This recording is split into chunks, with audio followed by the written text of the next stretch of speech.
All right, let's talk about keeping the team connected. We were just talking about communication, but what are some of the things that you want to share, Lonnie, as far as you being the head of our organization, keeping us connected and communicating during these times? Well, what we've standardized on is Teams, I guess, because we're an Office 365 client. And so again, like I stated earlier, was the fact that we're already paying for Office 365. We might as well utilize the technologies that are within it. And so even though there are many other tools out there, and some of them excel in one fashion or another, for Teams and us, we're able to leverage OneDrive, which we use for file storage. We're able to utilize the video conferencing and the instant messaging chat. And, so you need to kind of determine those things as to what fits your organization the best. Mm-hmm. And, and like I said, if you've already got an investment into Zoom, and you're not utilizing Office 365, then that's fine. Utilize that platform. I mean, and if people are concerned about getting started with Teams, it's really, you can't break it. There's so many there's a lot of functionality there, and even us as our organization, an IT company, we're still getting used to the different tools within Teams, but it's scalable. So you can start maybe just chatting with it, and organically let your team start to use the video conferencing function, it's pretty intuitive, but there's a lot there. So, just starting with it in a small, just simple is okay, and then getting comfortable with it and using more and more of the features. I know we're still figuring out even how we want to structure our teams and our channels within our organization. So it's a robust product, but it's something you can start with in a small form and grow. We want to encourage with the tools that we're using, effective communication and collaboration. So what are some of the things that you can do or we can do to make sure everyone is communicating and collaborating effectively? Well, I think having, at least weekly meetings, and in some cases, maybe even more. For us now, we typically have, a couple of meetings depending on departments a week. And, we've probably added one of those just to get together and talk about, it doesn't have to be work. We sit down and have a Teams meeting for maybe half an hour and just visit amongst ourselves to see how, kids are doing, or, what are we doing in our lives? Are we all still healthy? Are we all still safe? Not being in the office creates some of those, you get a little, maybe shut in. You feel like you need to get out a little bit because you've been at home for so long. Like some of our employees even now live alone, and so what kind of interaction are they getting? So I think even like you said, Lonnie, the weekly meetings where you're not even talking about work, it helps with that social interaction, and so people aren't quite so isolated. We're still here. We're still people. Right. Yeah. It's a huge adjustment for everyone to, I didn't realize that I would miss seeing and the people at my company. I didn't realize I miss you guys. I do. But it's nice. We have to have that human connection a little bit, even though my kids are great.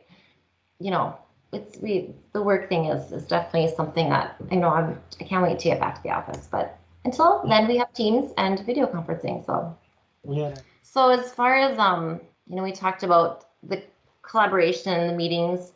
How about managing productivity within this environment and engagement? How do you maintain productivity when we're working remotely? Well, I guess, one thing I've noticed is that, working remotely, I was a little bit afraid of the, productivity things, but I think setting expectations for what you want your people to do and having those guidelines and, set beforehand. And then as they go home, they'll continue to work in that space and those guidelines. And, I guess from what I've noticed is that, with our staff, we're probably getting as much or more work done working remotely than maybe in the office. And maybe some of the reasons for that is that, you're just sitting at home and you're not doing anything else. And so you might as well be working because you don't have that ability to walk to somebody's office or walk to their cube and visit with them. And so, we're able to, at least it hasn't been an issue for us right now. So it's been good. But I think, some of the things that you should also do is set up some one-on-one calls with those employees, just to, so that you feel like you're in touch with them. Mm-hmm. And I don't, maybe once a week. I don't know that it needs to be every day. I mean, some people it does need to be every day, depending on what they might be working on. Right. Some of us are more high maintenance and need more calls. So that's one of the things is every worker is different. So even like in the office, when you manage that person in the office, every person requires a different touch. It's the same way at home. They're just at home now, and they'll require a different touch than maybe other employees. This is a big one. So security and remote workforce, and how are we addressing that? Well, the first thing to understand is, what VPN stands for, Virtual Private Network. I mean, and it's essentially a tunnel that is created, a secure tunnel that is created between, your PC and the network at your office. And so that is a first step. It's a big step. You don't want to, open up remote desktop to the world, because remote desktop is, hackers will get into that, whereas a virtual private network or a VPN is much more secure.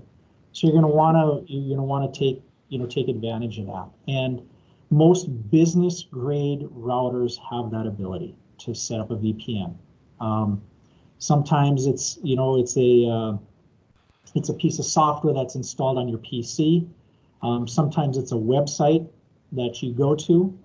If it's a piece of software, it's a global VPN. If it's a piece of software, it can be an SSL VPN. You go to a website, you log in, it creates that secure tunnel. It will too install a piece of software on your PC to create that tunnel. And that's where the biggest part of the security is. Some other security pieces are, having a good up-to-date antivirus. You're going to want to have a current subscription to that. And of course, if you take your work PC home with you, you should already have that on there. So those are some things. And, I guess one of the things that you'll find out too is if you do get home and things are slow, again, because you're creating a VPN tunnel, you're encrypting before you send, and you're encrypting or unencrypting when you get it, the information, and it goes back and forth that way. So there is some inherent slowness, going back and forth. So you're going to find out if you have good internet at home. If it's slow, you may need to call your provider and have that speed increased.